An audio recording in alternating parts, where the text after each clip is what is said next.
தமிழகத்தில் 12ஆம் வகுப்பு மாணவர்களின் விடைத்தாள் திருத்தும் பணிகள் இன்று தொடங்குகின்றன.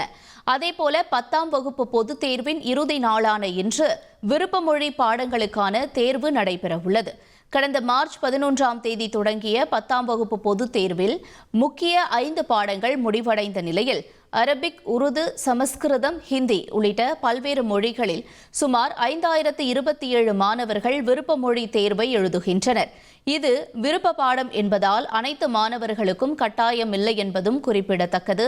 இதற்கிடையே 12ஆம் வகுப்பு பொதுத் தேர்வு விடைத்தாள்களை திருத்தும் பணிகள் தமிழகம் முழுவதும் 89 மையங்களில் இன்று முதல் தீவிரமாக நடைபெறவுள்ளன. இப்பணிகள் நிறைவடைந்த பின் 12ஆம் வகுப்பு தேர்வு முடிவுகள் வரும் மே மாதம் 8ஆம் தேதி வெளியாகும் என பள்ளிக் கல்வித்துறை அறிவித்துள்ளது. 1,27,00,000 மனங்களை வென்ற தந்தி டிவி யூடியூப் சேனல். தவிர்க்க முடியாத தம்ப்நெயில்ஸ், கலக்கலான கான்டென்ட்ஸ். நீங்களும் இந்த குடும்பத்தில் இணைய இப்பவே சப்ஸ்கிரைப் பண்ணுங்க. அசுரபலம் கொண்ட எங்கள் டிஜிட்டல் கரங்களில் உங்கள் விளம்பரங்களை சேர்க்க வாட்ஸ்அப் பண்ணுங்க. 893988883778. Email advtthanditv@dttv.in.